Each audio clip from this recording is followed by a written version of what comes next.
Then the Pranam and Sachi Shekhar Prabhu has also joined us today. So we will go into the Vigyapati Panchaka prayers now. And let me bring that up here for you so that I can share it with you all. So Vigyapati Panchaka prayers coming up, and if you can confirm that you're able to read it. Yes, Mataji. Okay, perfect. Thank you, sir. Yes. Yes, Mataji. Okay, good. So is that Suresh? Who said yes? Okay. And I have Priyanka Mataji also there. Welcome, Danva Pranam. Om Ajnana Timirandhasya Jnananjana Shalakaya Yakshurun Yena Tasmai Shri Gurave Matsamo Nasti Papa Kachana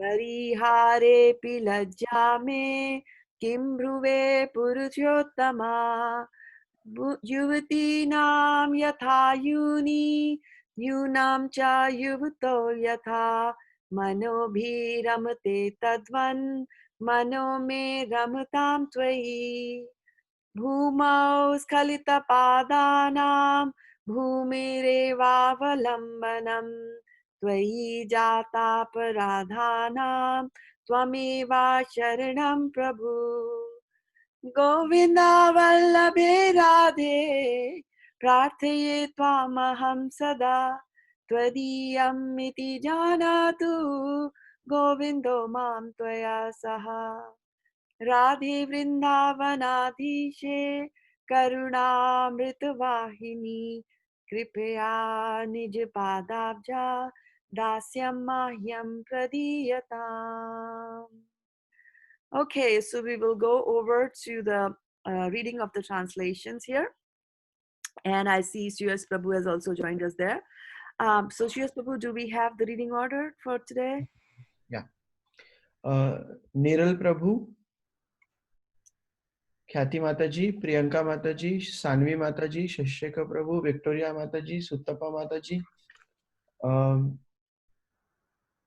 and then Varshana Mataji, Prithirajika Mataji, Suyash, Manasi, and Shraddha Mataji. All right, thank you. Thank you so much for giving us that. And I'm going to also welcome the newcomers. So who joined us? Sonia Mataji joined us. And Sonia, are you in a position to read? You can text, or she already texted you and told you, Suyash? Yeah, she did. Okay, good. Thank you. And Sanvi, which is our Garima Mataji there joining us. Is that Garima Mataji who's showing up as Sanvi here? Garima, please. Yes, Mataji. Okay, good. Okay, good. Perfect. So I've renamed you there. And so we are good here. Perfect. Mataji, Yeah. I'm also here. Hare Krishna. Who? Oh, Charu Mataji. Very good. So sorry to delete. No problem here. Okay, so after Manasi, it'll be Charu, and then it'll be me. Okay? Okay. Well, good. Like, all right, very good. So Vigyapati Panchaka prayers are coming back up again. Whoever is the next in line to read, please go ahead.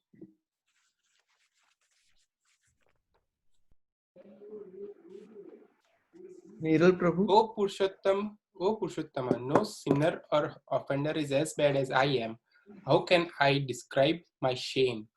Just as the minds of young ladies take pleasure in a young man, and the minds of young men take pleasure in a young woman, kindly let my mind take pleasure in you alone. Hare Krishna. Prabhu, can you scroll? Yeah, not Prabhu, Mataji. Sorry. Here you go. Only Mataji does these kind of things, not Prabhu. Just as the ground is the only support for those whose feet have slipped, you are the only shelter for those who have offended you. Okay, who's next? I'm scrolling up. Priyanka Mataji. Priyanka Mataji might be reading on mute. Priyanka? Oh yeah, sorry Mataji, I was on mute.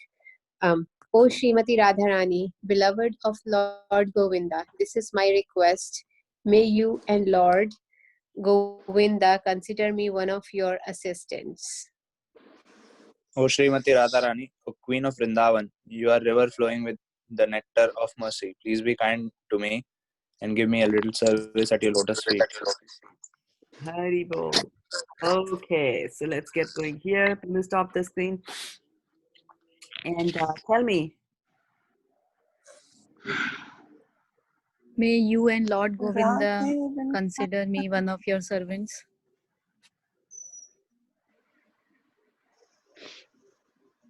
Dasyam pratiyatam. Dasyam Mahyam Pradiyatam, and then consider me as one of your servants here. Okay, what else? Radhe Vrindavanadishe Radhe Karunamrita Vrindavanadise, Karunamrita Vahini. All right. And Khyati Mataji, what were you saying? Dasyam Mayam Pradiyatam. Dasyam Mahyam Pradiyatam. All right. What else? Tadiyam iti janatu govinda mamtam shada. Ah, good. So do you think about this prayer at the other times of the day? Yes. Yes, Mataji. Yes, Mataji. Huh? Yes. What is the mood? What are the things that Mataji, come to your mind? How do you think about this prayer? I think while cooking, chanting in the background, and then So you just sing along, huh? You just sing along. You like to when you sing. Yeah. Mataji, I feel like a nectar of mercy all the time. If I did this early in the morning, I feel like I'm getting mercy and I'm feeling good and mood of goodness and feel good both. Yeah, All day long. yeah, that's true. If you well begun is half done. Yeah. If you begin your day right, then yeah, half of the chores will get done already nicely. Mataji, if I do the prayer means I remember that I have to remember that one. So if I chant this prayer, so I feel some kind of peace inside. Good, yeah, that you are working towards and doing something for Krishna. Yeah, yeah. If you want to memorize it, then say that I'm going to memorize it for Krishna's pleasure. Okay. When you do things for Krishna's pleasure, then the equation changes completely. Yeah, yeah. So, Suyash Prabhu, are you going to give us the Bhagavad Gita now?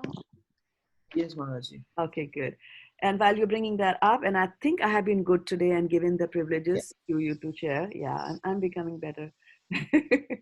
So we have Vidyavadu Devi Dasi, Gautam Prabhu, wow, and Vinu Koli Mataji is also there, and Rakesh Bakavla is also there.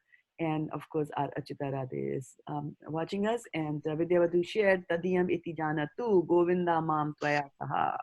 Right? So once you get into the inner circle, very good. Okay. Who is coming next? Victoria. Victoria Mataji. Very good to see you. Chapter 2, Contents of the Gita summarized. Sanjaya said, seeing Arjuna full of compassion, his mind depressed, his eyes full of tears, Madhusudana, Krishna, spoke the following words.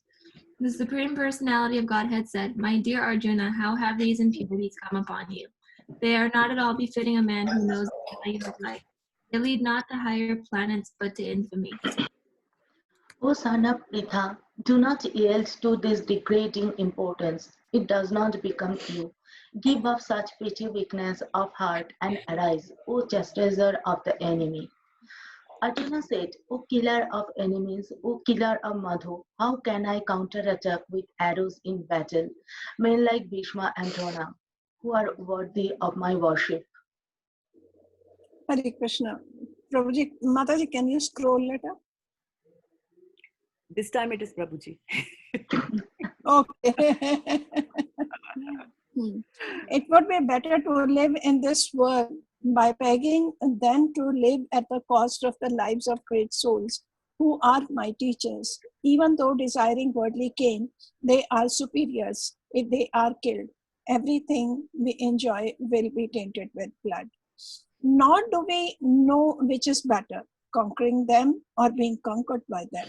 If we kill the sons of Dhritarashtra, we should not care to live, yet they are now standing before us on the battlefield. Hare Krishna. Now I am confused about my duty and have lost all composure because of miserly weakness. In this condition, I'm asking you to tell me for certain what is best for me. Now I am your disciple and a soul surrendered unto you. Please instruct me. I can find no means to drive away this grief which is drying up my senses. I will not be able to dispel it even if I win a prosperous, unrivaled kingdom on earth with sovereignty like the demigods in heaven. Sanjaya said, having spoken thus, Arjuna, chastiser of enemies, told Krishna, Govinda, I shall not fight, and fell silent. O descendant of Bharata, at that time Krishna, smiling in the midst of both the armies, spoke the following words to the grief-stricken Arjuna. The Supreme Personality of Godhead said, while speaking learned words, you are mourning for what is not worthy of grief. Those who are wise lament neither for the living nor for the dead. Never was there a time when I did not exist, nor you, nor all these kings, nor in the future shall any of us cease to be.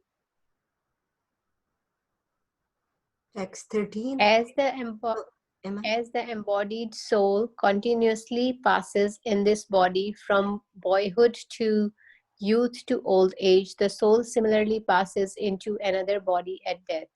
A sober person is not bewildered by such a change. O son of Kunti, the non-permanent appearance of happiness and distress and their disappearance is in due course are like the appearance and disappearance of winter and summer seasons. They arise from sense perception, O son of Bharata, and one must learn to tolerate them without being disturbed. Am I next, Mataji? Am I next, Prabhuji? 15. Hare Krishna. Text 15. O best among men, Arjuna, the person who is not disturbed by happiness and distress is steady in both certainty, eligible for liberation. Those who are seers of truth have concluded that of non-existence, the material body, there is no endurance, and of the eternal, the soul, there is no change. This they have concluded by studying the nature of both.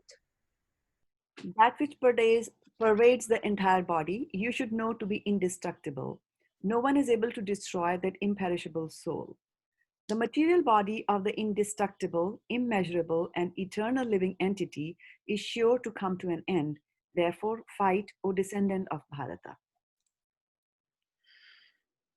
Neither he who thinks the living entity the slayer, nor he who thinks it slain, is in knowledge. For the self slays nor is slain.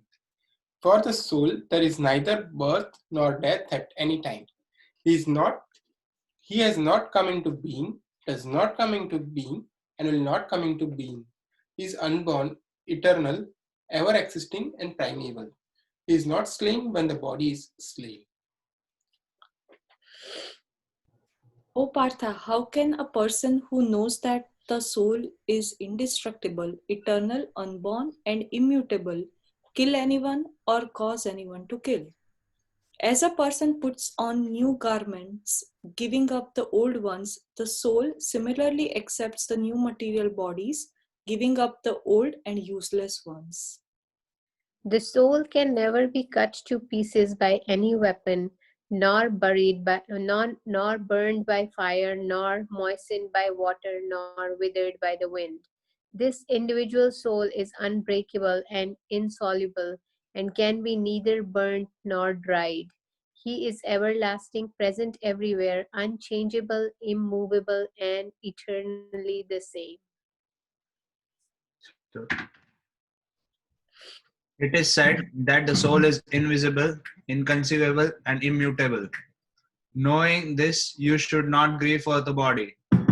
If, however, you think that the soul or symptoms of life will always be born and die forever, you still have no reason to lament, O mighty armed. One who has taken his birth is sure to die, and after death one is sure to take birth again. Therefore, in the unavoidable discharge of your duty, you should not lament. All created beings are unmanifest in their beginning, manifest in their interim state, and unmanifest again when annihilated. So what need is there for lamentation? Some look on the soul and as amazing, some describe him as amazing, and some hear of him as amazing, while others, even after hearing about him, cannot understand him at all. O descendant of Bharata, he who dwells in the body can never be slain. Therefore, you need not grieve for any living being.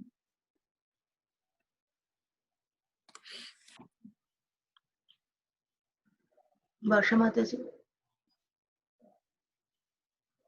Yes, Mataji. Sorry, Mataji. Yeah. Text. O descendant of Bharata, he who dwells in the body can never be slain. Therefore, you need not grieve for any living being. Considering your specific duty as Kshatriya, you should know that there is no better engagement for you than fighting on religious principles, and so there is no need for hesitation. Hare Krishna. O Partha, happy are the Kshatriyas to whom such fighting opportunities come unsought, opening for them the doors of the heavenly planets. If, however, you do not perform your religious duty of fighting, then you will certainly incur sins for neglecting your duties and thus lose your reputation as a fighter. People will always speak of your infamy, and for a respectable person, dishonor is worse than death.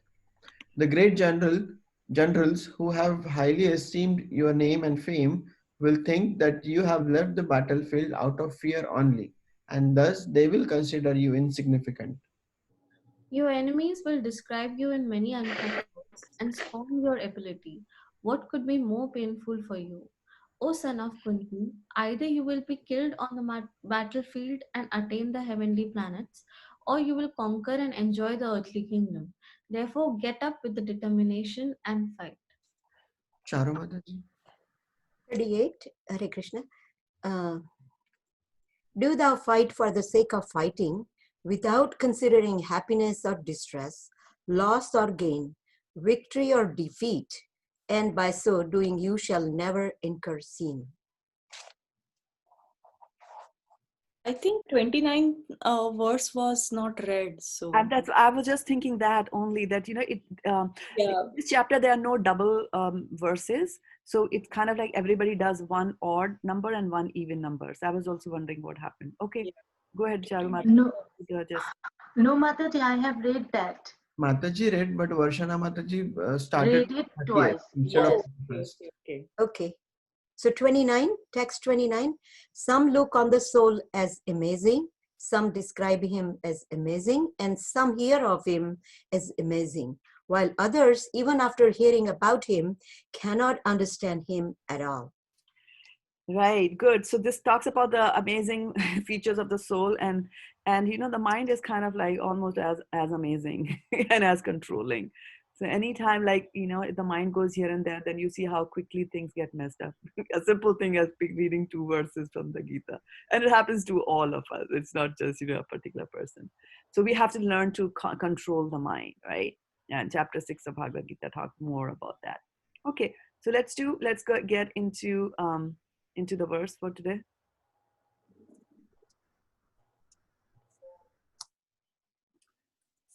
Mataji, did we complete this? No, right? No, we didn't complete. We just did one part of it yesterday. And your turn, Mataji. Your turn, Oh, Mataji. okay, good.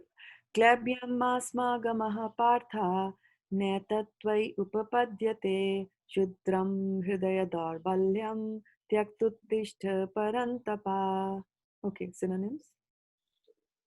Klaibyam, importance. Masma, do not. Gamaha, take to.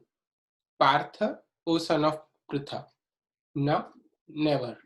Etat, this. Tvai, unto you.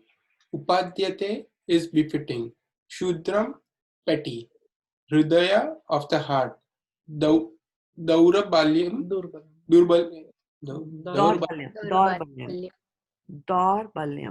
Daurabalyam, weakness. Tvaktavya, giving up. Uttishtha, get up. Paramtapa, O chastiser of the enemies. Translation. O son of Pritha, do not yield to this degrading importance. it does not become you. Give up such petty weakness of heart and arise, O chastiser of the enemy. Arjuna,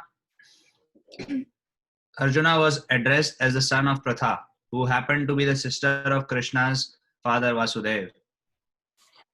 Therefore, Arjuna had blood relationship with Krishna. If the son of a Kshatriya declines to fight, he is Kshatriya in name only. And if the son of Brahmana acts impiously, he is Brahmana in name only. Such Kshatriyas and Brahmanas are unworthy sons of their fathers. Therefore, Krishna did not want Arjuna to become an unworthy son of a Kshatriya. Arjun was the most intimate friend of Krishna, and Krishna was directly guiding him on the chariot. But in spite of all these credits, if Arjun abandoned the battle, he would be committing an infamous act. Therefore, Krishna said that such an attitude in Arjun did not fit his personality. Arjun might argue that he would give up the battle on the grounds of his magnanimous attitude for the most respectable Bhishma and his relatives, but Krishna considered that sort of magnanimity mere weakness of heart. Such false magnanimity was not approved by any authority. Therefore, such magnanimity or so called non violence should be given up by persons like Arjun under the direct guidance of Krishna. Okay. Can you scroll it up a little bit up, Prabhu, and show me the first sentence from the purport? I wanted to point out something there. So here it says Arjuna was addressed as the son of Pritha, who happened to be the sister of Krishna's father Vasudeva. Now here there are two words. One is Arjuna's mom's name, right? What is that mom's name there? Pritha. Pritha, right? And then what is Krishna? How is their father? What is Vasudeva. Yeah, and what is Vasudeva's son's name? Krishna. Krishna, right? Okay. Now I want you to look at the two words. I want you to look at the two words Pritha and Krishna. Okay. So both of them have both of them have a letter R there. Yeah. Right. And there is something special about that R. It has a dot underneath. A dot underneath, right? Yeah. So when there is a R with a dot underneath it, you know, from your childhood, you have seen the Hindi word Rishi Muni, right? How it is? Yeah. It is the Ri, right? Okay. So we very nicely pronounce without any doubt, without any confusion. We always say Krishna, right? But when it comes to Pritha, she becomes Pratha, Prutha. You know, she comes in so many flavors, but we don't have to give her so many flavors. It's Sanskrit. It is pronounced as it is written there, right? So if we are pronounced in Krishna, if you are saying R as Ri, then in Pritha also we will say it R as Ri, right? Mataji, can I ask a question? Mataji, if Vasudev and Arjun, Vasudev and Kunti were brothers and sisters, and Krishna was a brother of Arjun, and then so Subhadra will also be sister of Arjun, according to that relationship. Because Krishna and Subhadra are brother and sister, how did Arjun marry, like, in that case? A cousin, right? Cousin, right? Yeah, they were cousin. Yeah. So there are certain marriages that are allowed in the scriptures, according to the scriptures. And you'll be very surprised. You are talking about cousins getting married, right? And so look back, like who has Brahma married? Yeah. Right?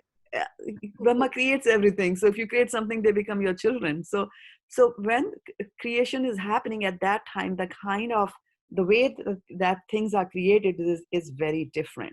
For example, Manu was created by Brahma, right? And so was Satrupa created by Brahma. Both of them will be brothers and sisters, real brothers and sisters, right? Not to talk about cousins. They have the same father, right? So, but they got married.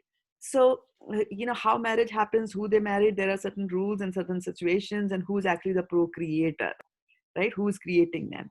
And then marriages are allowed, like, mama ki beti and all that, those things. Yeah, in South India it happens. In South India, I think it happens. Yes. So those kind of marriages are allowed. According to the scriptures also, they are allowed. When you also think about Prithu Maharaj from the Bhagavatam, Prithu Maharaj comes out of the yagya when they churned the body of his father, Vena. And then his wife Archi also comes from the same place, like that. So when people are born from the yagya, they just get married. Vishnu and Lakshmi sometimes come out of the yagya and they get married like that. Right? So as long as shastras have sanctioned them, that's okay, right? But certain marriages are not allowed.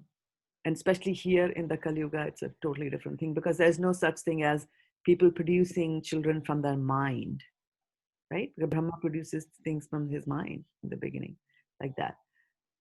So yeah, is that okay with you, Sashishika Prabhu? Yes, Mataji. Okay. Thank you. Right? Thank you. Yeah. So going back to the topic of pronouncing Sanskrit words, so there's Pritha and then Krishna, right? So it is Re and Re, right? So just keep that in mind. So as we are reading, you will find actually that it's very easy to read Sanskrit when it is written in English. Very, very easy to read, because Prabhupada has whatever system of using the diacritics, which is the accents on these words. Prabhupada has chosen the best possible system. There's no possible confusion about that at all as to how it's going to be there. Okay? Now, one thing, there's also always a topic, which is that should it be Arjuna or should it be Arjun? When I'm chanting the Hare Krishna Mahamantra, is it Hare Krishna or is it Krishna? Is it Hare Rama or is it Ram? Because those of you who are coming from the north part of India or the west part of India, we grew up calling him Krishna, and then Ram, right? Arjun, like that. And then now here we are confused, like some people call it Arjuna and some people call it Arjun, right? So when we are reading this, we have to be clear in our mind that what is the language that I'm speaking in. I have a choice. I can say that whenever English is English, so of course I'm speaking in English, but when we come to these curious words, then I have a choice. I can say that I can pronounce it in Hindi or I can pronounce it in Sanskrit. Okay? So when you're pronouncing it in Hindi, then Arjun was addressed as son of Pritha. He happened to be sister of Krishna's father, Vasudev, like that we'll say, right? But when it comes to, if you're saying, no, I'm going to use everything in Sanskrit because, this is Sanskrit.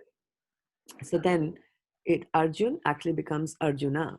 A little bit of, there's a little thing. Otherwise, Prabhupada would not have put an A at the end of it. He would have just said Arjun, right? So he's talking about this as Sanskrit. So he's saying, so he writes Arjuna and then Vasudeva. And then Pritha, because there is a bar on top of the A over there. So Pritha, that word will become Pritha. So there's a slightly more emphasis on the A there, right? So Arjuna, Vasudeva, Pritha, like Kshatriya, like that, right? Kshatriya, Brahmana, you see that. So you can practice that. And the Sanskrit pronunciation guide is hanging from our website, nityasankirtan.com. So you can look at that anytime that you want to. Yeah. Suyash Prabhu, you might want to bring it up. That's not a bad idea to do. Mataji, one more thing I was thinking, that Gotra is another thing that matters when you marry someone. So if a woman, if brother and sister are there, the woman's Gotra changes when she gets married. So the daughter of the woman and the son of the father will have different Gotras. Am I making sense? Well, I did not know that. According to me, both the son and daughter have the same Gotra. Same Gotra. Yeah. After marriage, it changes, Mataji. After marriage, it changes, right? Yeah, after marriage, it changes. Yeah, so, yeah. So for the woman, the Gotra change, and the daughter who is born in that family, her Gotra is different when she is getting married. Oh, I see what you mean. Okay. Prabhu answered his own question. Answered his own question. Yeah, he's deliberating, which is good. We should always deliberate. Yeah. So yeah, go to Gita, please, Prabhu. Yeah, and then you scroll down. So there are a few goodies there. There's a class schedule. Here's the Sanskrit pronunciation guide. It just went back. No, not the colophones. Above that.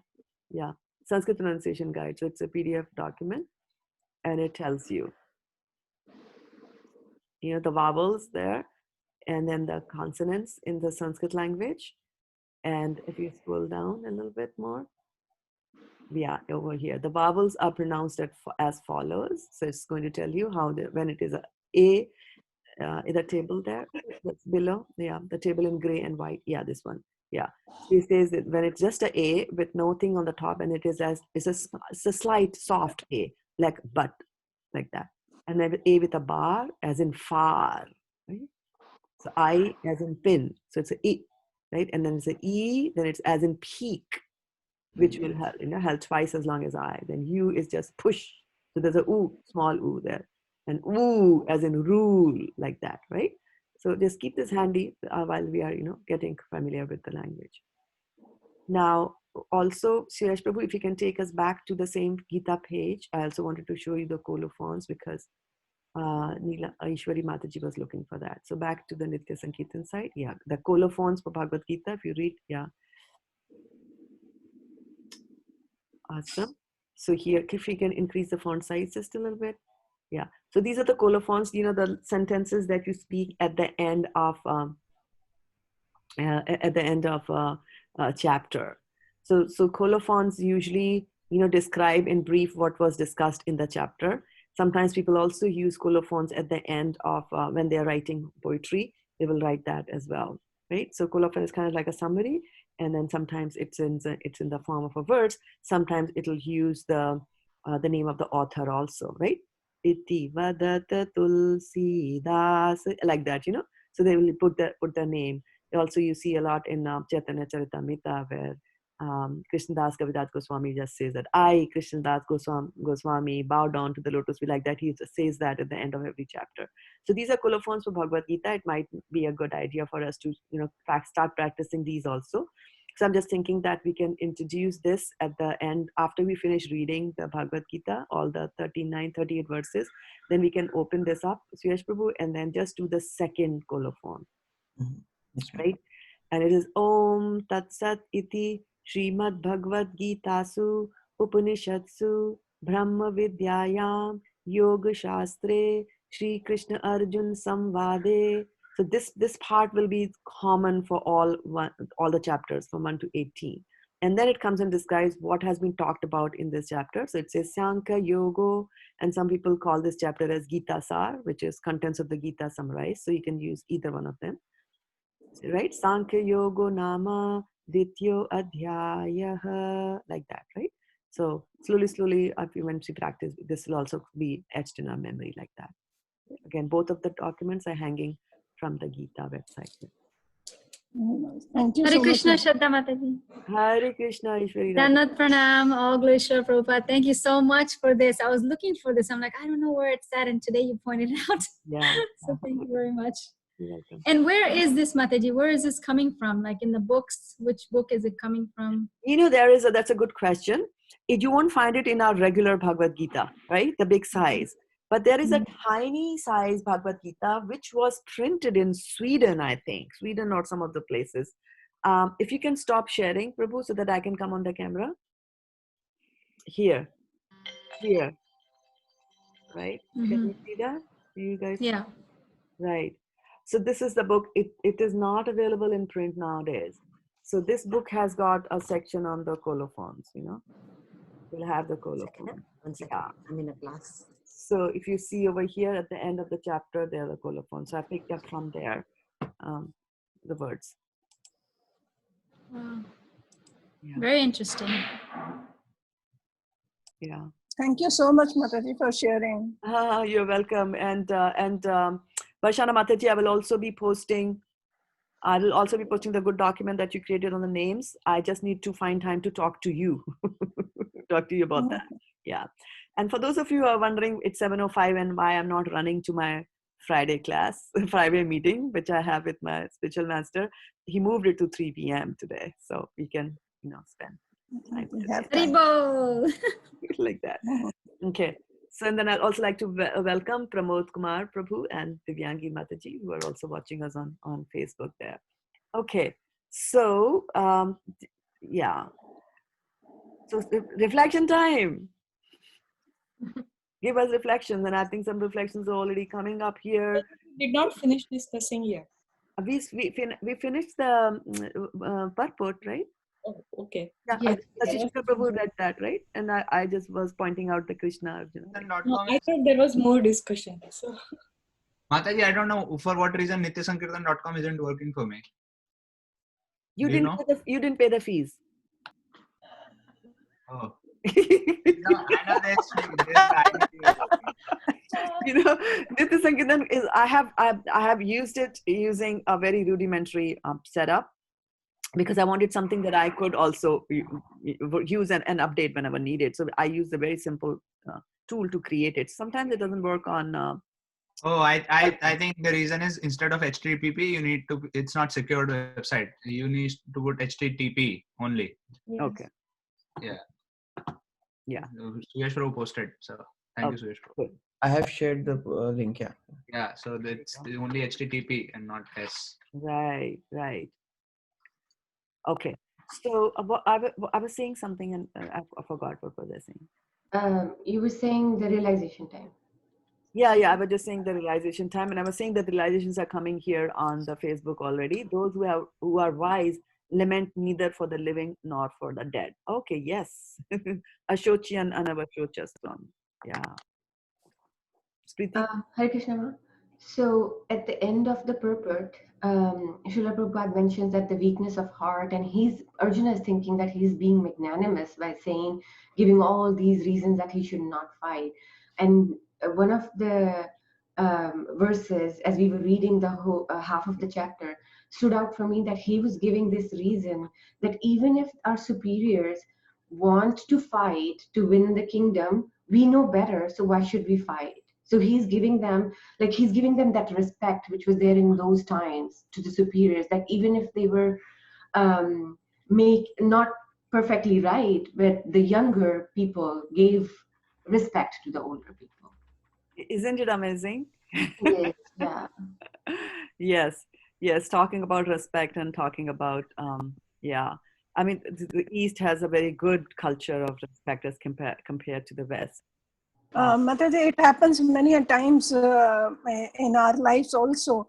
Like you say, children, they come out with various ideas which are actually better than what we did in our past. And actually they become archaic. Like Arjuna is thinking that why should we fight? If they want to fight, they cannot see the problem. Then why should we go for it? Sometimes children come up with very good ideas. Of course, here he is Kshatriya and he should fight. That's a different story. But Yes.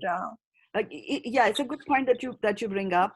That children sometimes have better ideas, and it's all about the way you put that idea across. And I think Preeti was mentioning that point, that we should not forget the respect attitude of it. One can come and say, like, you mom, you're a dumb, stupid fool. What do you know about iPhone 6, 10, 11, whatever is going nowadays, right? That's one way of saying it. The other way is like, you respect your mom for whatever she did. And if she doesn't know iPhone 11, you just politely go and say, let me walk you through how you do that. So that is the part, that is the part that, whoever, and you notice that throughout Bhagavad Gita, Arjuna will say that. And he starts when he's in dilemma, he starts his conversation with that, my body is trembling, this is happening. Arjuna, he's telling that something is happening to me. So even with Krishna, whom he considered as a friend, he's saying that. Later on in the 6th chapter of Bhagavad Gita, which we are doing now, so that's why it's come to my mind, is that when Krishna says that you control your mind to become a perfect yogi, you control your mind. And then Arjuna doesn't say that oh, what are you talking, man? This cannot be done. He just takes it upon himself and he says that it's not possible for me to do what you're planning to do.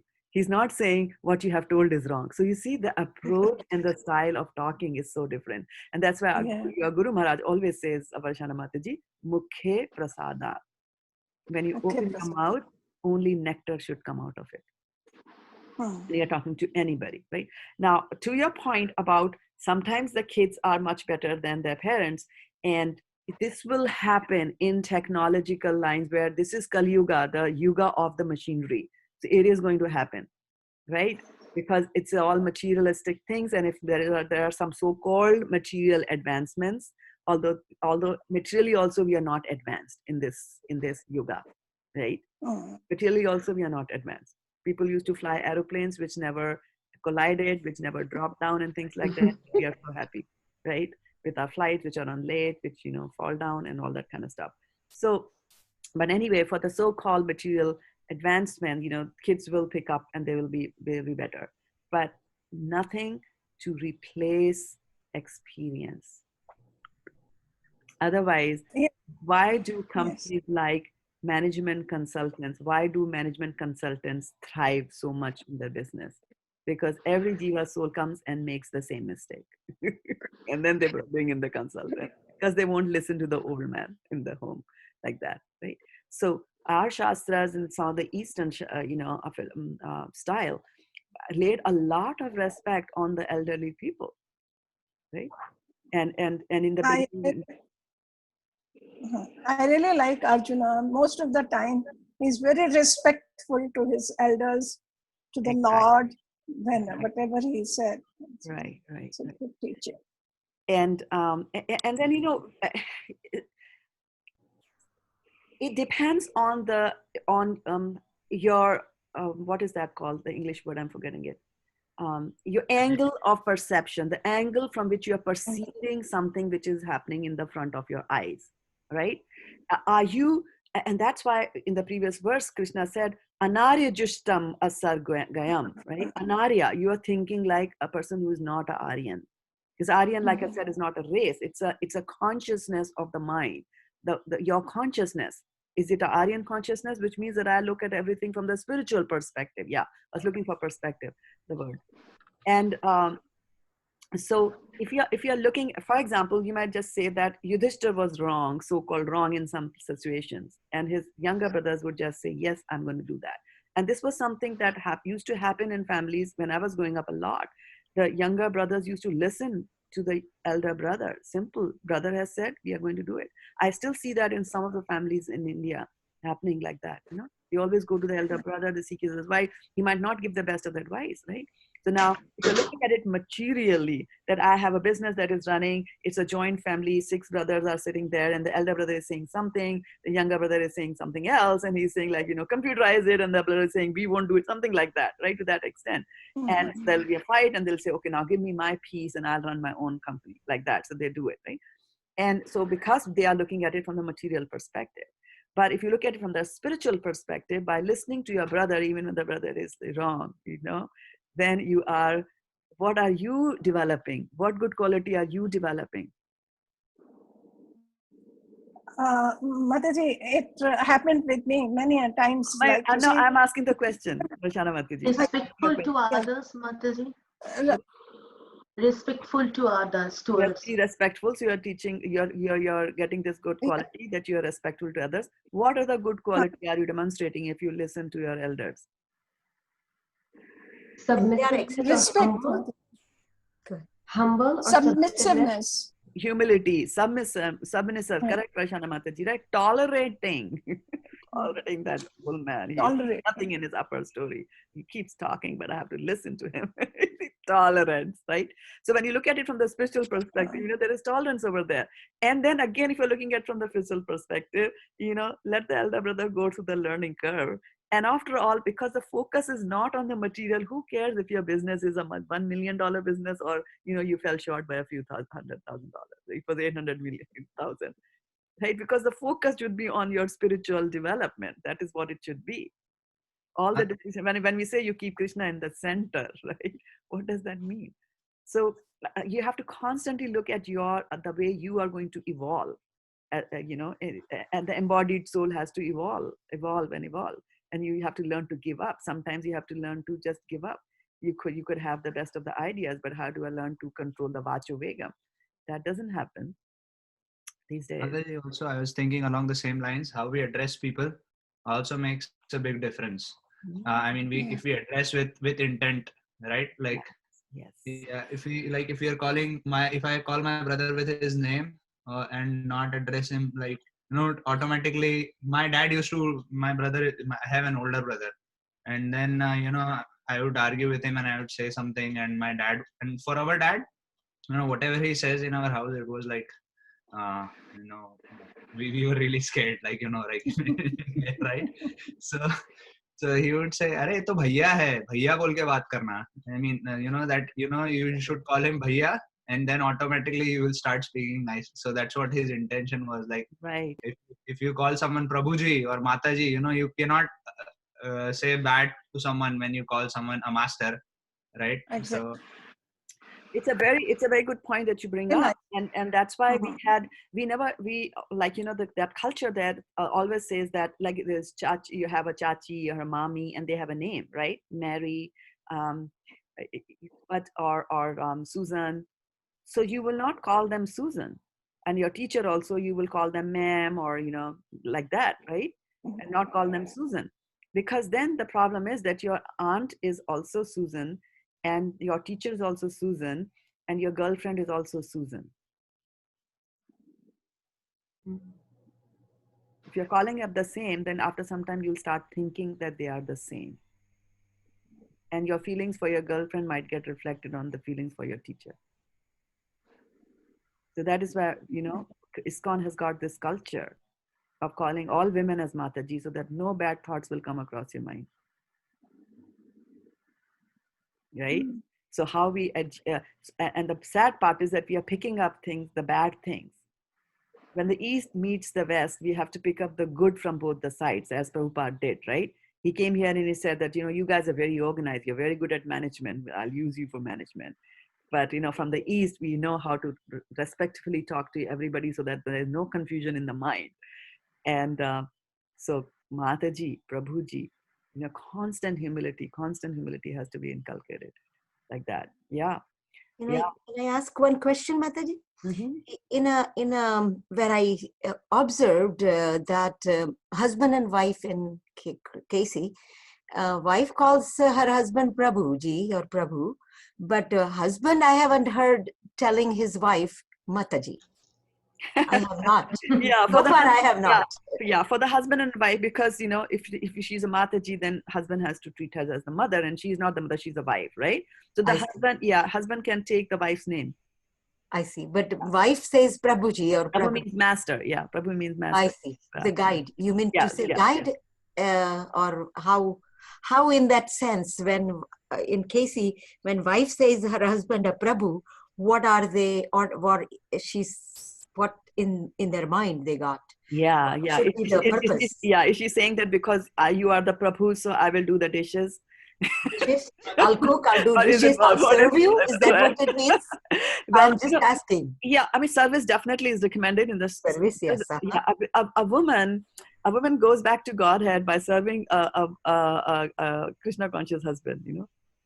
I see. Yeah, just by the process of serving. But some husbands may take it for granted. I mean, Casey husbands doesn't necessarily mean they are like this. They will say, okay, I'm Prabhu, I'm sitting. I work, you work, and I'm sitting, go do everything. Mataji, you should also bring your Prabhuji to the call. That way, you know, we will feel little safe. Who's Prabhuji? No. So my Prabhuji is not at home, actually. So I'm talking about Charu Mataji, because she. Yeah. Let's not go there. Okay. So what I was saying was that Charu Mataji, there are instances in Chaitanya Charitamrita where you see there was a person, Amog. He was not respecting Chaitanya Mahaprabhu. And he was, I think, Sarvabhauma Bhattacharya's, correct me if I'm wrong, Sarvabhauma Bhattacharya's daughter's husband. So Sarvabhauma Bhattacharya had by that time become a disciple of Chaitanya Mahaprabhu, and his own son-in-law was not behaving properly with Chaitanya Mahaprabhu. So his wife turns to her daughter and says, I wish you become a widow. Oh.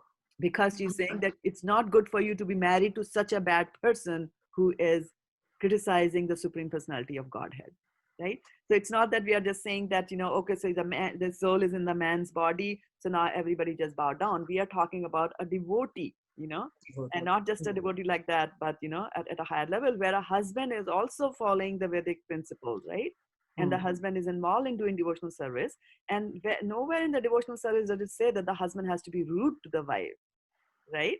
And if the wife, what does Prabhupada say like that? Women have to be taken care like you take care of children.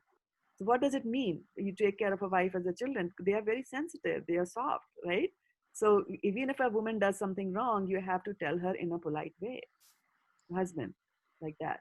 You can't shout. So it's not just that women is just going to be submissive. And again, that submissiveness that you're asking for a woman to do to her husband should be a sweet submissiveness.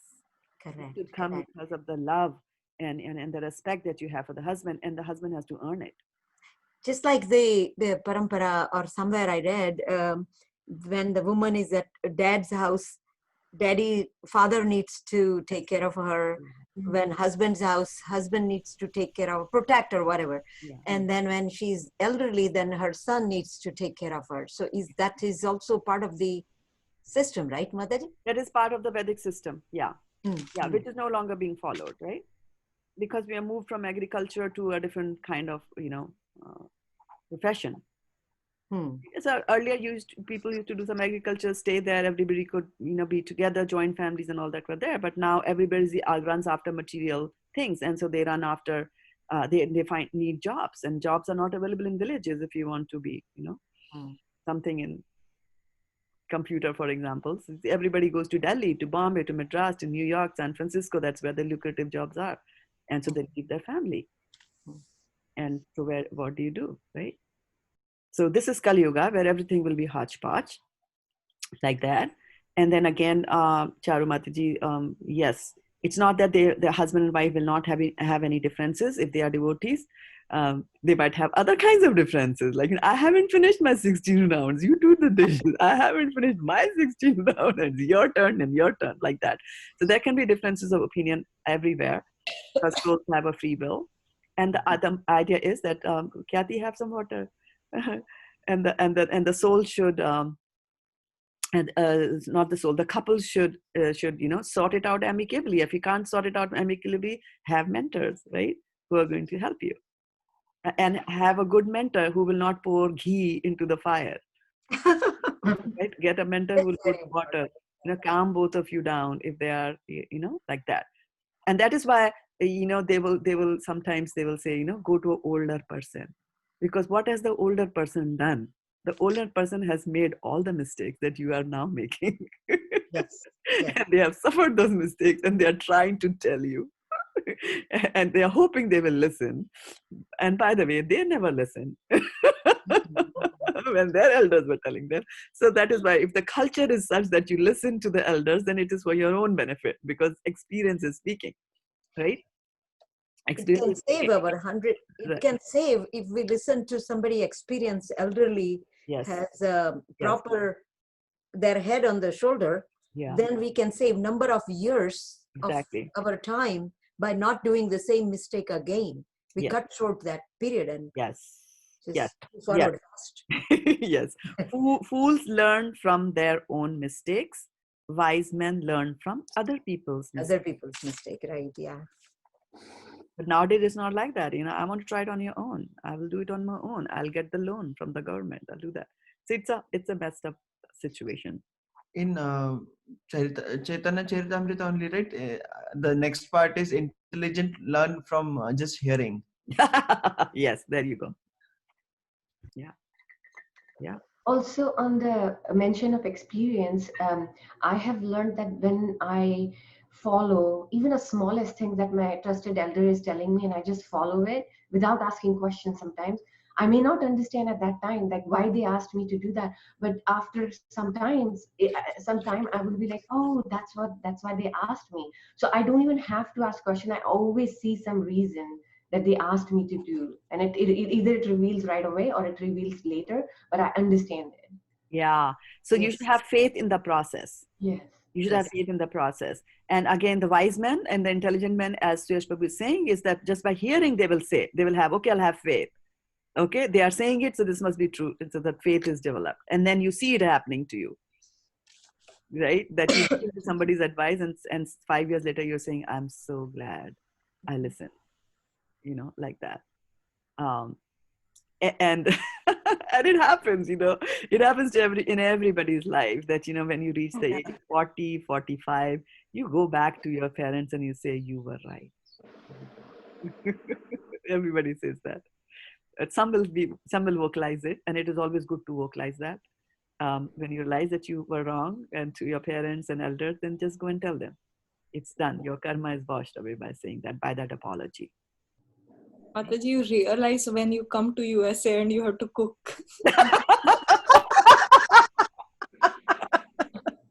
Yes, yeah. And we have a few more who have joined us here. Raja Prabhu has joined us, so has Rohit Prabhu, and Namaste Mataji is liking the fact that we talked about humility, in the behaviors, and I had mentioned a few days ago about killing with kindness. When the wife is so nice, or even when either of the spouses is so nice and so well behaved, you will think twice before acting lousily with them. If you are decent, right? If they're indecent, then there's nothing can be done, at least at that level, till they get some spiritual inputs that will make them change their ways, like that. Mataji, what is killing with kindness? Mataji, what she said, how to kill with kindness. This is what she wants to know. Yes, she wants to know what does it mean by killing with kindness. Mataji, you see, when I was young, when I was married, and I used to go home. I lived in a joint family, 4 brothers and 2 sisters. Sister was married, and Babis and their children. On the whole, around 23 people in one house. So, my mother, naturally, she was a bedridden, and she used to tell, do you get the smell of the milk when it is boiling out? So she used to say, बिल्कुल ध्यान नहीं देते हैं बच्चे दूध उबलता. तो मैंने I went and told, she was little angry. They used to feel bad कि दूध गिर गया. So I told her, let's see, Mama, she is doing 3 to 7 jobs at one time. Don't worry, she will learn it. Once it will boil, twice it will boil. When the milk is not there, she will realize that I have to boil it. Please don't say anything. You will lose your place. Mataji, sometimes with love and affection, you can get the work done from your elders, and you can make them understand also. Yes. Thank you. And after that, Mataji, she never told my bhabi कि दूध उबल रहा है. So, good daughter.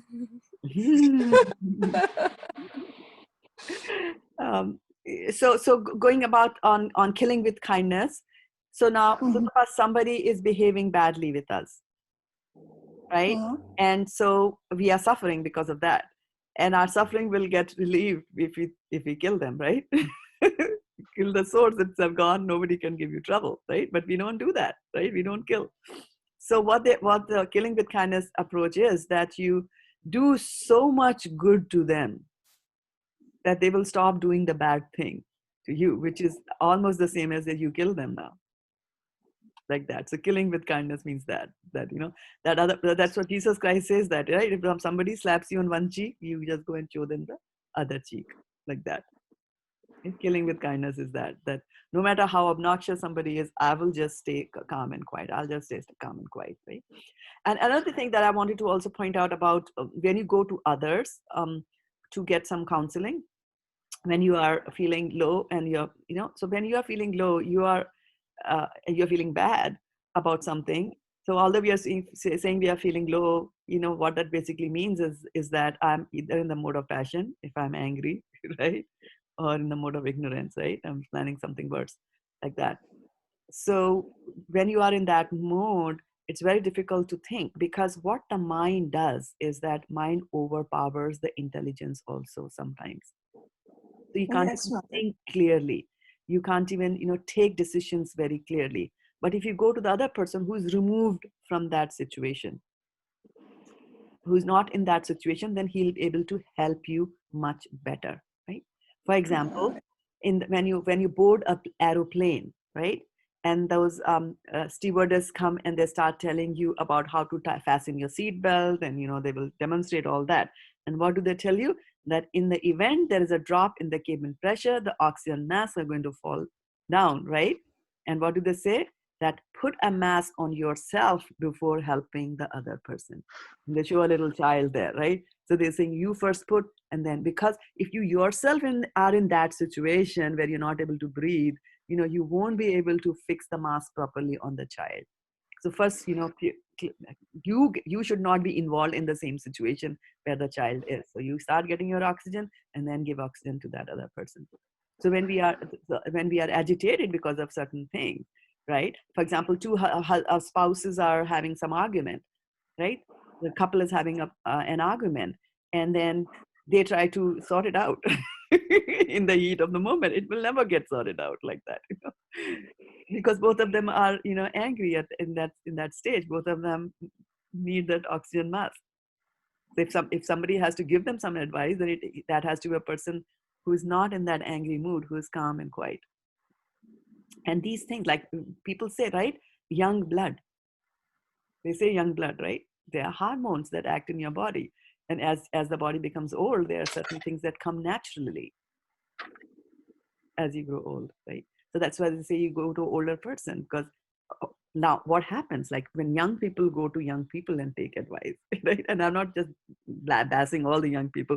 We have a very smart young man on the call over here, Rohit, and he gives excellent advice.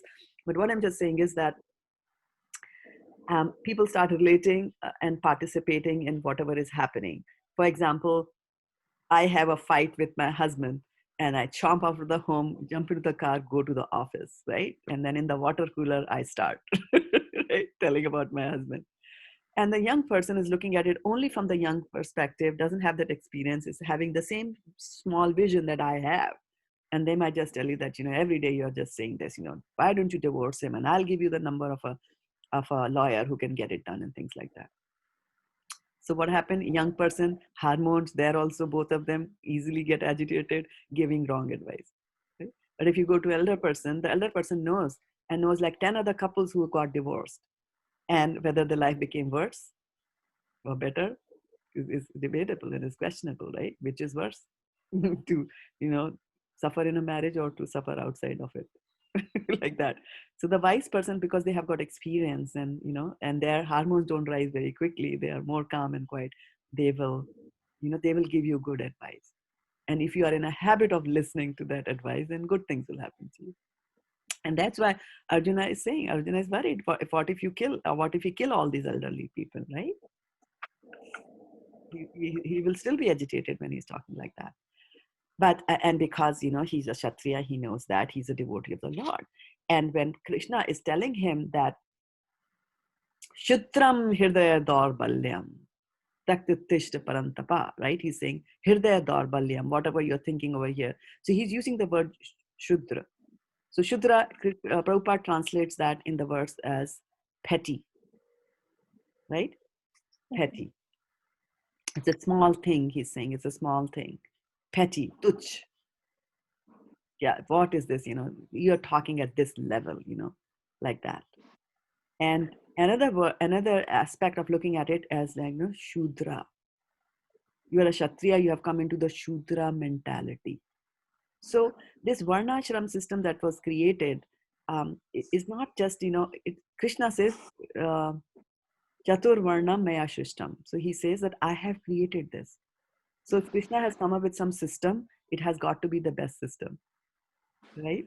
So the system was designed like that the Vaishyas will be doing business in agriculture, and to run their business, they will need workers. And that's where the Shudras will be there. And a good Vaishya would take care of his people, right? He would feed them, right? And if there was a wedding in the family of the Shudra, then the master would give the money to do that, right? He will arrange for all these things. He just will say, Prabhu, wo mere beti ki shadi ho rahi hai, Malik, so Malik will arrange like that, right? But the Malik would not say that here is 1 lakh rupee, you take it, Ramu, and you go and arrange your daughter's marriage. Why? Because Ramu has got a Shudra mentality. right? You are a Brahman, Vaishna, Brahman, Kshatriya, Vaishya, or Shudra, not because you were born in a particular family, but because of the consciousness that you have. So Shudra has got Shudra consciousness, and he will think like a Shudra. Shudras cannot handle money. You know, all the Shudranis that come into your home to do the dishes, wash the dishes and things like that, right? They always complain about आदमी क्या करता है, पीता है, पीटता है, जुआ खेलता है.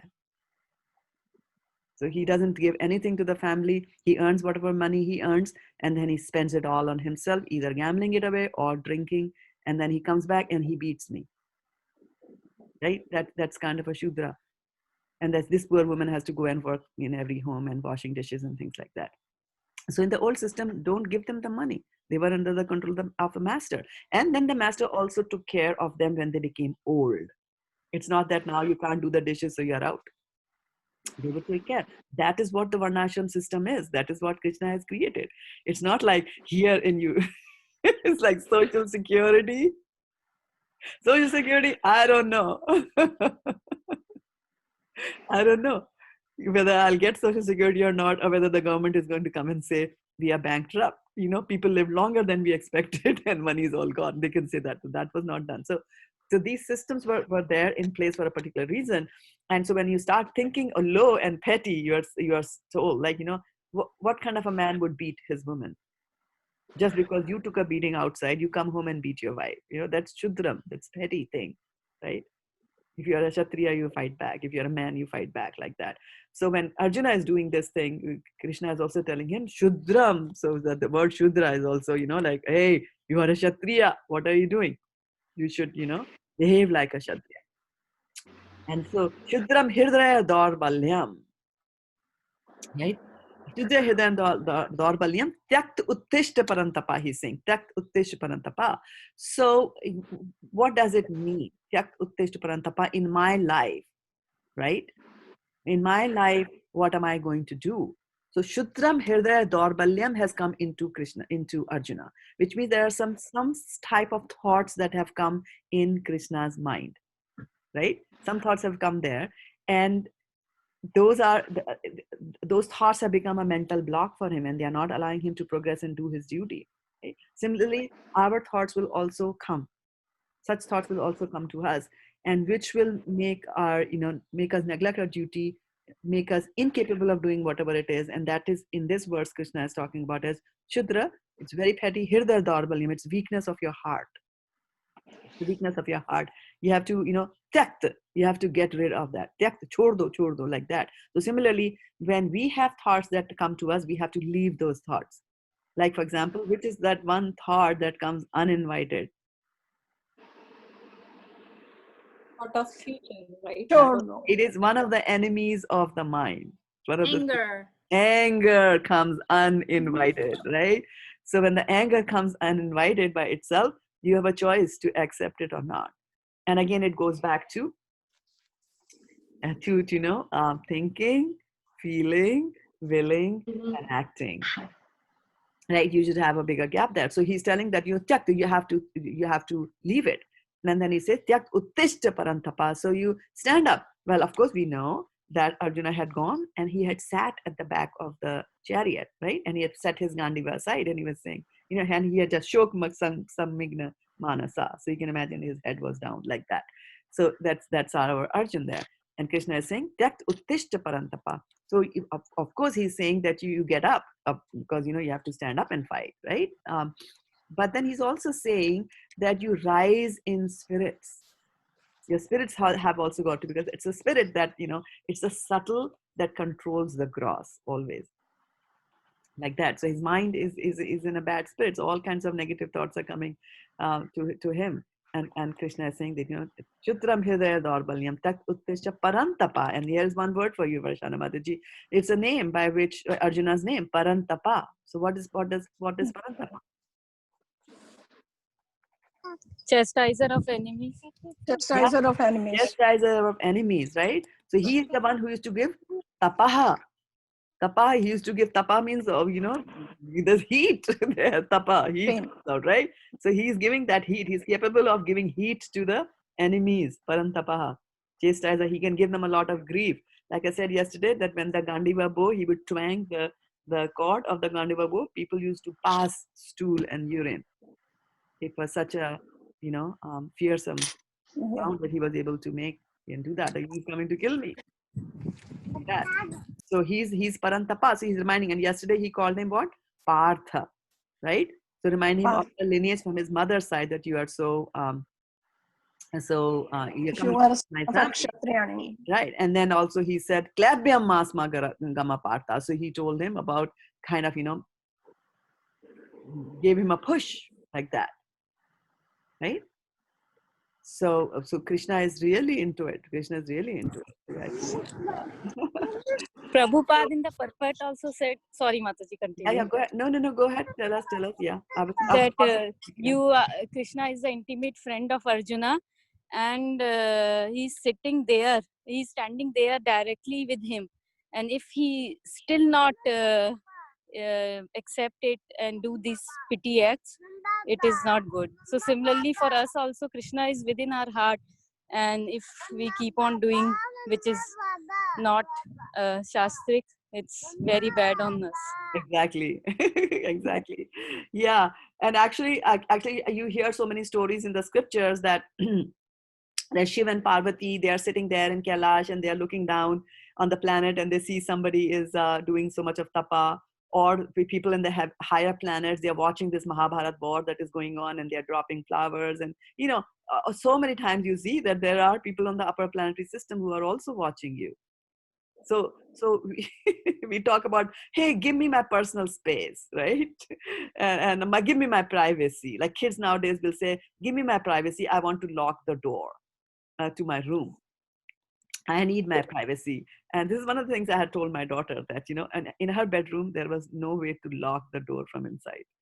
We had just said that very clearly, that, daughter, if there is something you want to do in the room where you don't want your parents to come, trust us, it is a wrong thing.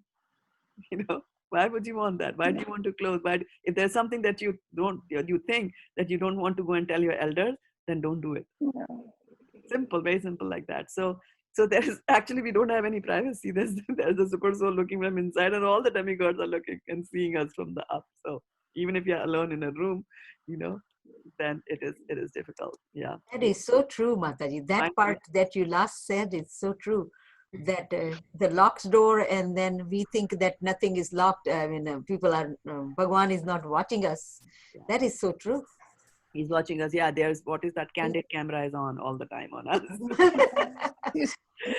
I mean, Krishna is within us, so he's there watching throughout.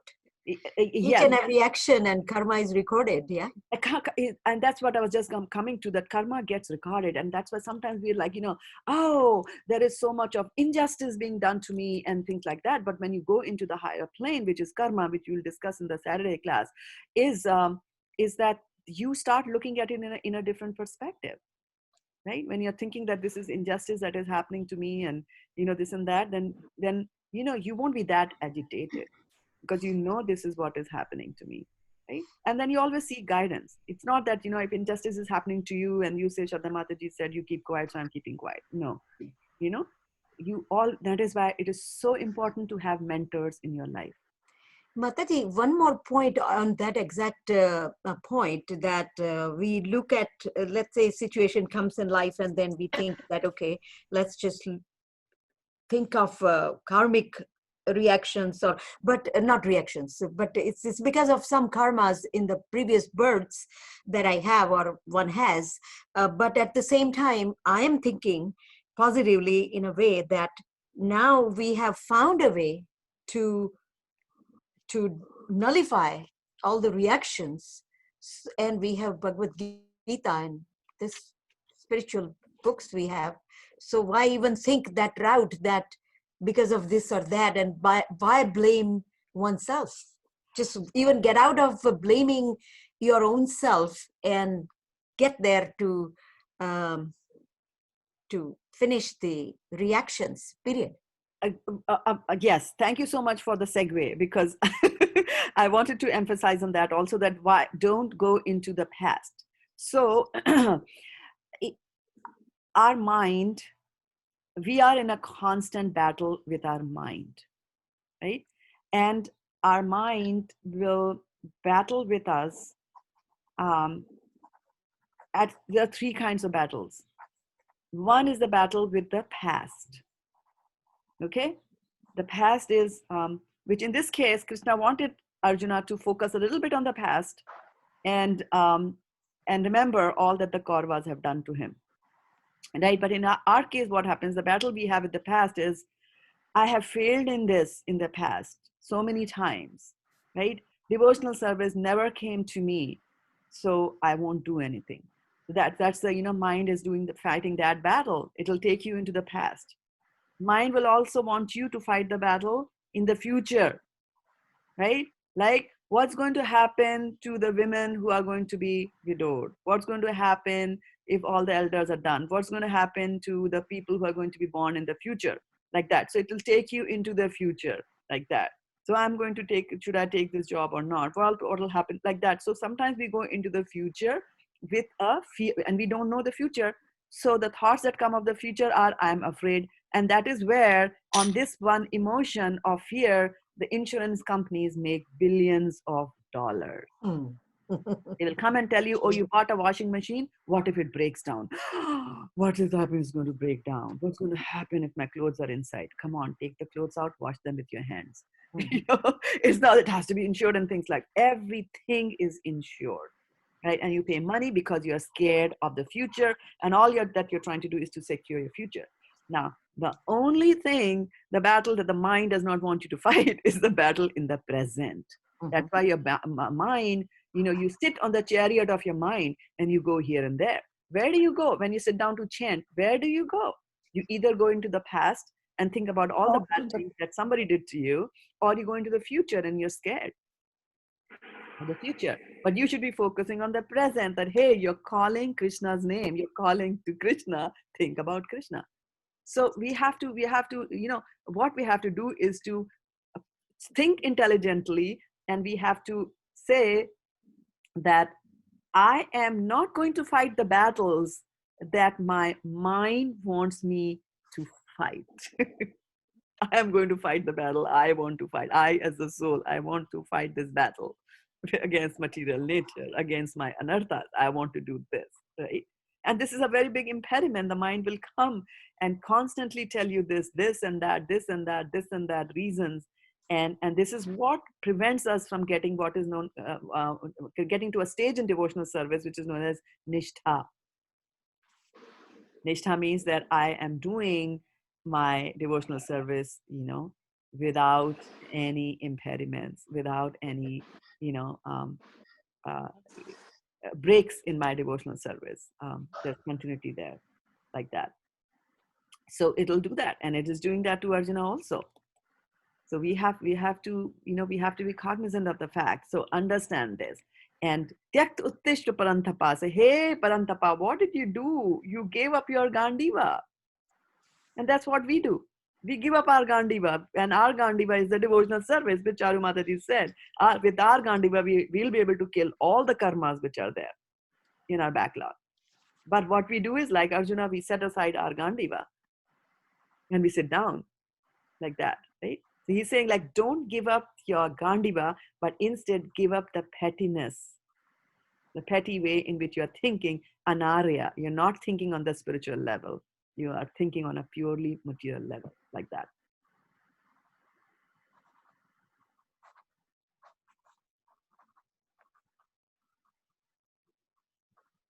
So Bhagavad Gita, yeah, very, very, there are deep meanings in the Bhagavad Gita. Never understood until today, Mataji. I thought these couple of chapters are just talking about, okay, I'll fight, I'll not fight, whatever. Yeah. Now I'm getting it too. It's so interesting. Exactly. And in the beginning, it has to be interesting. Otherwise, why will our mind be interested, right? That's why, when the drama opens or anything, the book opens and things like that, right? It was a dark and stormy night, like, oh, what happened? It was dark. What happened? Did the thieves come? Did the ghosts come? Like that, right? Also, Mataji, like in association of devotees, it's like we're churning the nectar, because somebody with their experience and under your guidance, we learn, we come out with like different realizations. So Yes, yes. Matchitta madgata prana bodhayantas parasparam kathayantas namam nityam tushyanti charaman. Yes, tushyanti, like that. Yeah. So, and also we have Meera Mishra Mataji and Mukesh Ojha Prabhu who have joined us on Facebook. Thank you so much for joining us. Yeah. There. Yep. Mataji, you, Hare Krishna Mataji. Hare Krishna. Mataji, you discussed about the Varanas so, very well, you see, the other day. But I request you to I mean, tell us about the stages of life also, Mataji. Okay. Like, yeah. Okay, I'll be brief. Yeah. Yes. So this Varna ashram system has been created to take care of both the duties that we have, right? We were saying that there are two duties. There are duties because you are in this body, and then there are your spiritual duties. Right? So the Varnas is taking care of the embodied, the body in which you are, right? Because you need a Kshatriya body or Brahmana body, that kind of a consciousness and things like that. And so you will act accordingly. According to your consciousness, you'll be given a suitable body. And if you try to not go against it, but it doesn't help you, because then you will still be forced to act according to your consciousness. And that's nature. Nature. And that's what Krishna told Arjuna, like that, right? And then there is the ashram part of it. So ashram means shelter, right? So ashram is a place where you are sheltered. Yeah. Okay. And ashram, there are 4 ashrams that Krishna has defined. There is brahmacharya, there is grihastha, there is vanaprastha, and then there is sannyas. Okay, so in brahmacharya is an ashram. You will take care of, and if you follow the rules and regulations specified for the brahmacharya ashram, then you will be safe. Right? So what's the brahmacharya ashram? That you sit down, you go to a guru, and you study. And you are supposed to be celibate. Right? Serve the guru and all that, yes. And then also be celibate. Now, is that happening these days? No. Nope. They're encouraging the opposite right now, Mataji. Yes, you're very right. They're encouraging the opposite. I was very, very upset when I went to a very prestigious university where my daughter went to see how they're encouraging it. Yeah. So this is Kali Yuga. You better get out of here. Yeah, and it starts not only it's in university, it starts in elementary. Elementary, yeah. I said, oh my God, they're encouraging boyfriend, girlfriend. What is this? Yes. You know? And people who come to the house, sometimes they even ask, you know, oh, how old is your daughter? How old is your son? Oh, you must have a girlfriend. I'm like, what? Only 14 years old. What are you talking about? This is nonsense. Yeah. And I just get disgusted, Mataji. Yes. And that leads to all the consequences of that, right? So yeah, but so that's why so we have to remember that this is an ashram. This is an ashram. These rules and regulations are for your own, for your own safety. I mean, you catch diseases for life by indulging in these kind of activities. Varna Shankara will be born, right? Like that. And where is the concentration on the studies? Your power will go away. Your intelligence will get dull. Whatever you are capable of doing, you won't be able to do all that because of this illicit activities that you do. Mataji, brahmacharya ashram, you call it brahmacharya ashram? Sorry, yes. Ashram we call. So the age group of these 4 categories, is it brahmacharya until 16 or 21 or something, or is there anything like that? Yeah, it was going by the fact that in Kali Yuga people live 100. It used to be like 25, 25, 25, 25, but then the lifespan is not that much. So, like 20, 20, 20, 20. And, Charu Mataji, everything is so messed up in Kali Yuga that even if you want to go to Vanaprastha, your kids won't allow you to go to Vanaprastha. They'll be like, okay, come on, mom, I'm working. Take care of the grandchild. Weren't you the one who wanted the grandchild? You said that, how I was not going to have children, but you advised me, and now take care.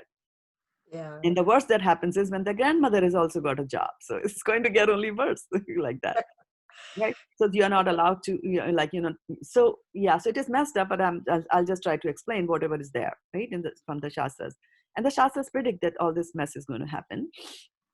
And so then, Brahma also says, Sthane Sitha, in whatever situation that you are, right? Even if you have to stay at home, even if you have to take care of your grandchildren, just try to see the positive in it, right? If you are Krishna conscious, you might be able to tell some Krishna conscious things to your grandchild because the parents don't have the time. And you can still do your chants, you can still chant your rounds, you can still do your devotional service anywhere, everywhere. We have made it so simple for you, Chaitanya Mahaprabhu, I mean. And that is that you just chant Hare Nama, Hare Nama, Hare Nama eva kevalam, kalau nasti eva gatiranyatha. And so you just, you chant. Maya is so strong, Mataji. The illusion Maya is so strong that if you are not with the association, just like other Matajis has said, if you are not in association with other devotees, and if you are out in this Kali-yuga, you can forget about even chanting, reading, nothing. And whatever you learned so far, it's kind of gone. You have to start it all over again. Therefore, I think this class and Corona is one way or other blessings to us, Mataji. Yes. If we are able to attend this class live here every day. Yeah, that is true. And then also, so that is there. And so at the end of the Brahmacharya ashram, you have learned from the scriptures, and you may decide that and you are controlling your senses. And if you think that your senses are under control, then you can go directly take sannyas and say, I've got nothing to do with this material world. I'm going to dedicate my life to Krishna consciousness, and that's it, right? And where you don't have to find a job for yourself, you don't have to find a place for yourself. Actually, sannyasis are not supposed to live in a place for more than 3 days, because attachment can develop even to a tree underneath which you are sitting. So that's how bad the mind is, under which you are sleeping. And so that is what is defined. You do that. But if you think that your senses are not controlled, you want to enjoy certain things, and especially the opposite gender, then you should get married. And why you should get married is because if you don't get married, you'll be attracted to so many women. But if you get married, then the wife will take care of it, that you don't get attracted to many women. She'll scold you, right? She'll try to put those shackles on you. So you are now under the shelter of the Grahastha ashram, where because of the stigma which will be on you, that if you're a man and you start going after other women, then your parents will scold you, your friends will say point fingers and things like that. So those rules of the Grahastha ashram are actually your shelter, that you become a one woman man or a one man woman, like that. So that's Mataji, I have a question. So during the Brahmacharya ashram, when the disciples or students were going to Guru, was the same Guru their spiritual Guru, or the Guru was only for just training them in? Of course, the education back then was also teaching the spiritual things too, but yes. I mean, I'm just trying to understand the place of Guru and the role of Guru. Yeah, so there are different kinds of gurus. A guru is one who is heavy with knowledge, and that can be any kind of knowledge, right? For example, Dronacharya was heavy with the knowledge of military arts, right? He was teaching the military. Was he a guru of the Pandavas? Yes, like that, So a king would have many gurus. One to give him the spiritual guidance, one to give the military guidance, one to give the political guidance, and so on and so forth. They would always consult, and they would be gurus like that. Right? So like right now in our KC, we have this process of accepting Guru and then becoming the disciple. Which Guru do I understand in Bhagavad Gita? Is Krishna that Guru for Arjun, the spiritual Guru, or? Yeah, verse number 6, he's going to accept him as the Guru. Yes. Yeah. Okay. In all true meanings, he's the Guru, right? Otherwise, there would be, the Yagyopavit ceremony, the ceremony, the sacred thread ceremony. So that would be the Guru that would give them Diksha. They would get it at the age of 12. The Brahmanas would get that. But in the true sense of it, the one who's really giving him special knowledge to Arjuna is Krishna. And Krishna is Jagat Guru. He's everybody's Guru. He's giving instructions to you through the Bhagavad Gita also. Right. Thank you, Mataji. Yeah, you're welcome. So, Mataji, getting married and becoming one woman man, this stage will be called Grihasthashram. Grihasthashram. One process when you get sick of that one woman in your life. Mataji, of the Guru thing that we were just, I'm just listening. So I heard one of the classes where some, I don't remember the name, but that person said I had like 29 gurus. That includes even Vaishya. Yeah, that's a story. Yeah, that's a story from the Bhagavatam. Bhagavatam, right? Yeah. Yeah. Who was that, Mataji? Who was that? So there is Avanti Brahman, I think that's Avanti. Yeah, Avanti. Yeah. Right. Yeah. Yeah. So so he's taking he takes lessons from even the river. Because what does the river do? The river flows, right? And as the river is flowing, there will be some stones, like big stones sometimes fall, right? From the mountains. So there's a stone on the way. So what does the water do? It doesn't stop flowing. It just flows on the either sides of the stone and then continues on its journey. So nice. there you learn that there'll be obstacles in my life, but I need to work around my obstacles and go like that, right? Or work around the differences that you have in a relationship like that. So working around is what you learn from the water. There's a Kurari hawk and so many stories are there. Yeah. That's so nice. Thank you, Mataji. Yeah. 11th canto, Mataji, first part of it. Yeah, thank you. Yeah. So that's that. And then after that, there is the Vanaprastha. Yeah. So in Grihasthashram, you're supposed to have a one woman wife. You're supposed to have kids, and then you don't have kid if you can't teach them Krishna consciousness. Very clear. It's the Bhagavatam tells us that you should not become a guru, a king, a husband, a mother, and a respectful demigod if you cannot deliver your proteges into Krishna consciousness. Very clear. So that is the duty. That's why you enter into Grihasthashram and do that. So after you have done doing that particular duty, now is the time for you to focus even more on devotional service and kind of get away from the humdrum of Grihastha life, right? Grihastha life is pretty complicated, right? Because you have to establish your household.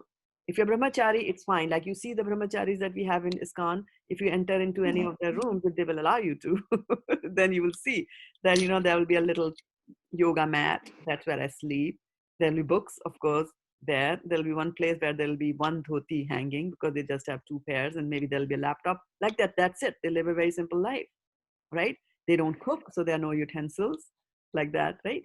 But when it comes to a family, they get married and then they have to establish. Now the kids will come, so you need 100 different things because of that. The kids go to school, so there are books, the bags, umbrellas, all that kind of things will come, right? Slowly you gather. And then you have to take care of. The child is born. The Namkaran ceremony has to be done. You have a daughter, you have to get her married. So the Vivaha Sanskar has to be done. So all those activities are also going on in the Grihastha life, and which will take your time. But now is the time to next step back a little bit, let your kids take care of it, and then you step back and then you focus more on devotional service. And so what they would do is that they would go to the one and stay, wife and husband would go there to the one, and wife would serve the husband would pursue spiritual services, and wife should not think that, oh, he's the one who's doing all the spiritual service, I'm doing the menial work, what's going to happen to me? I'm also a soul, how am I going to go back to Godhead? But just by serving a devotee, right? Mahat Padara Jobhishekam, you're serving the lotus feet of a devotee, so you will also go back to Godhead like that. And then would come the next stage where, and sometimes, in the Vanaprastha stage, they would still be there to give guidance and advice to their kids. If the kids need, they can come to the forest because they still know where their parents are and seek some advice like that. And then after that, when it comes to the sannyas stage, when the husband has to just give up all attachments, including the wife, then the wife would be sent back home to a son. And the son would take care of the mother, where the husband will pursue that. Now, there are deviations from this rule. We find that even in the Shastras, like Gandhari went with her husband, of course, because there were no sons, like that. So So there'll be situations like that which will be there. So this is the ideal varnashram system which is there. And then here in Kali Yuga, sannyas is prohibited. Prohibited? Yeah, we're not supposed to take sannyas because not all of us are ready as a matter of course, So otherwise sannyasas, Kshatriyas and Brahmanas were supposed to take sannyasas. And I think Vaishyas also were supposed to take sannyasas. Shudras were not asked to take sannyas because again of the consciousness that is there. But in Kali Yuga, no, only very few people, take sannyas. And there's also a process here that who can become a sannyasi and who cannot become a sannyasi like that. Because we don't have that kind of consciousness. And where will we go? Even if you are living with a kamandalu near a tree, somebody will run away with a kamandalu, right? The things are so bad. And the sannyasi depends on others for his maintenance. I mean, he, of course, I won't say that, sorry. He depends on Krishna for his maintenance, but it's not that Krishna will come all the time. He does come sometimes. It's not that Krishna will come all the time with, okay, here's your plate of food that you take. So because of the way the society is, that those who are in the grahastha ashram, when they are cooking food for their family, the first thing they will do is offer it to the Lord. And after that, when they get the prasadam, they will go out of their home and shout in all the directions and say, is there anybody who wants to have food? So they will first give food to the sannyasis, and then they will eat food, within their family. So the sannyasis were taken care of like that. Nowadays, it's so difficult for us even to make food for ourselves, right? Right. Mataji, can I ask one quick question in the sannyas ashram? You said at that time, the woman was sent to her son's house, and the husband or Prabhu was going to give up all attachment, but the wife, the Mataji, was sent to son's house. That sounds unfair to me, because why she cannot be out of all that as well? She will, that's what I'm saying, that she will still get out of that. Oh, okay. Still get out of that. Yeah, that's what I'm saying. It's not that we are not giving an opportunity, but the route that you choose is a different route, right? The husband's route is to, do the shastric things, read all the shastras, understand that, do the penances, yada, yada, yada, and then you'll go there. Now, if you are the wife, then by just serving that person, you get the same benefits, right? Mm-hmm. Yeah, so it's easier deal for women, actually. But if a woman wants to pursue devotional service, wants to read the Shastras, please read. You should. But she's sent to the son's house. Son's house means there is son, there is going to be daughter-in-law, there could be grandchildren. So she's into the, more into the... Yeah, exactly. So while the son, so while the husband is reading the Shastras in the Aranya, right? Aranya means forest. So there are sections of the Vedas. There are sections of the Vedas that you read when you are in the forest. So that section of the Vedas is called Aranyaka, and the Upanishads are part of that, right? Upanishads are read when you are there in the one, right? And so he will learn how to tolerate. He will learn how to tolerate hunger, right? The cold, distractions. He will learn fear. He will learn how to conquer all that, right? Through scriptural evidence, and then and theistic conduct and perseverance in practice. He'll use all those three things, right? But for a woman, right, because the consciousness, when you have a particular kind of consciousness, you get into a woman's body, right? It's the consciousness that is driving you. So you will go back. And of course, you have a daughter-in-law, yes. And the daughter-in-law fights with you, yes. So now you have to bring up your qualities of tolerance and forgiveness and all that, right? So actually the wife or the grandmother or woman does not get sannyas ashram. She continues to stay into this family. And what is one wrong way or other? Yes. Yes. And what is wrong with that, right? Because they need to be protected, right? Imagine a woman going as a sannyasi in the forest living alone. Will people allow her to live alone? Right? So that's the thing. So her husband cannot be her protector? Because the husband he's going to go in a Aryan, what did you say? Aranya. So in the jungle or something, right? Jungle, not jungle, but how will the husband protect if the husband has to focus on meditation, right? And if a lion is coming, then he has to break the meditation, take care of the wife, right? So that means okay, this is very interesting. I'm thinking loud though, sorry about that. So husband is allowed to go to Aranya Forest. And he can do his own meditation, live in solitude and do his meditation. Yeah, tolerate, but tolerate not human being. Tolerating human beings' behavior is much worse than animals and nature in general. I'm sorry, Mataji. This is Kali Yuga. The truth is. It's true, yeah. But anyways, but that means that Matajis were not in our old world. They were not going to Aranya at all. They were going to the Aranya for some time during the Vanaprastha. They were there with the husband to take care of his things. And then you also keep in mind that the woman is also growing old, right?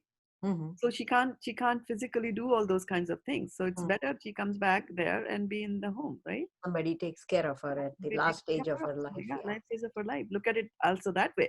And why you're not looking at it that way is because this is Kali Yuga. Old people are not allowed to rest. Some women have to work till they are 70, 75. Otherwise, the social security will be so little. And second is that if that is not happening, then you have to take care of your grandchildren and things like that. Yeah. According to my mom, staying in Vruddhashram is also sannyas ashram. Yeah. See, sannyas is something that is in your mind. Yeah. Right? And the biggest sannyas is that you, well,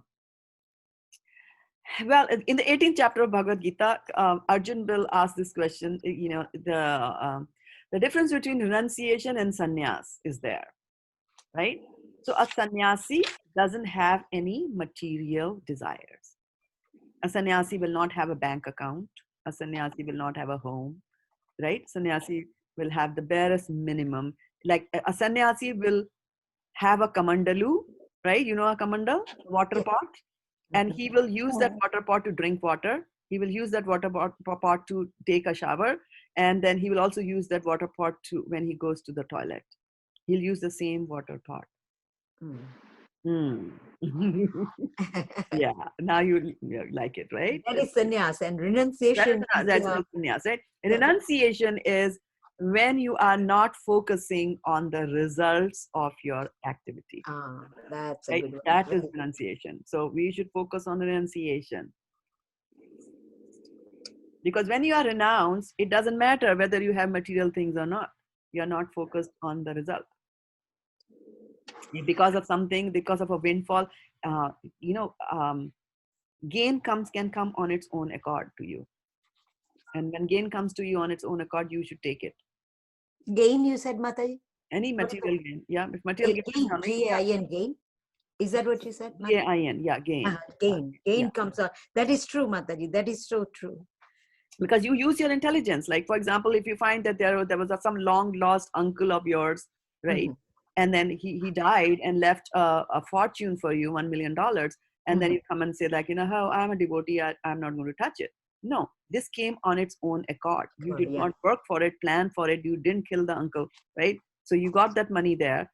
And now you got it. Now you can use it for Krishna conscious activities. That's Yukta Vairag is what Chaitanya Mahaprabhu said.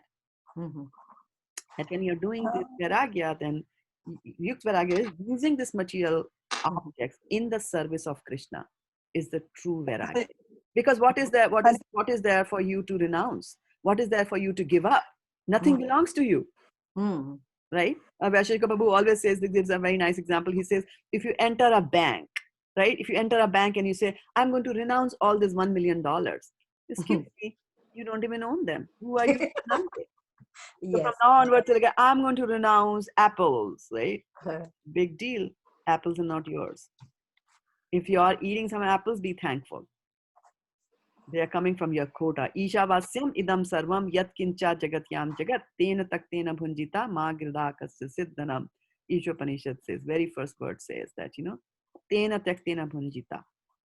Something has been set aside as your quota and that's it. Hare Krishna, Mataji. Yeah.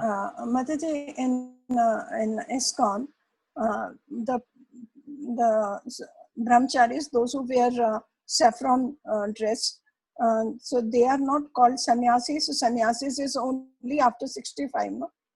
Yeah, they are not called sannyasis. They are not called sannyasis. They are not sannyasis. They are brahmacharis, and at the end of the brahmachari period, they will decide which route they want to take. They want to become a sannyasi. Then at the age they can become a sannyasi. There's not like sannyas comes at 65. That is the age we retire in USA. Yeah, a 25-year-old can become a sannyasi, but it's not recommended because we don't know how strong his faith is at that point.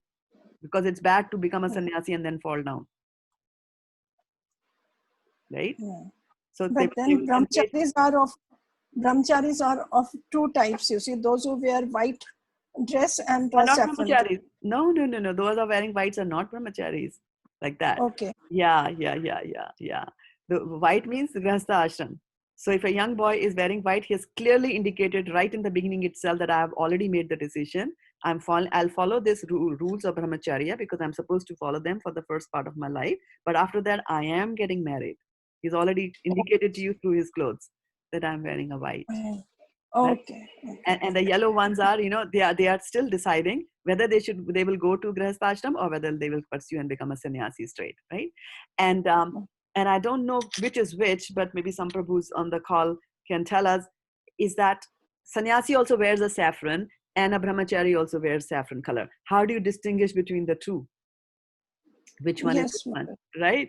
So if you look at the dhotis carefully, a brahmachari's dhotis will have pleats. You know how we have pleats in our sari? So it'll have pleats, and a sannyasi will have one pleat or no pleat and things like that. So a sannyasi's dhoti, dhoti as a dress can look very beautiful, right? It can be worn in a very nice way. So brahmacharis will wear the dhoti that way. A sannyasi's dhoti will be more simple because you have given up material attachments, right?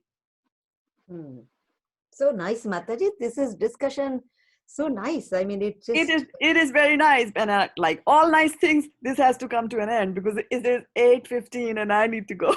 I know, Mataji. Thank you so much. Thank you so much. But thank you so much for bringing in your thoughts and ideas. I learn as I discuss things with you.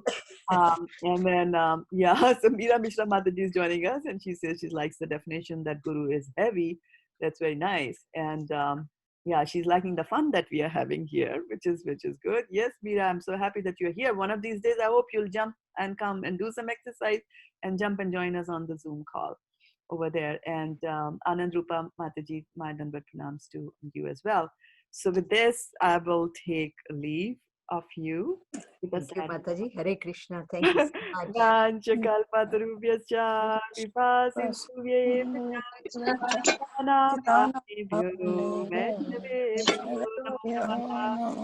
Okay, all of you give me a Haribol. Haribol. Haribol. Haribol. Haribol. Haribol.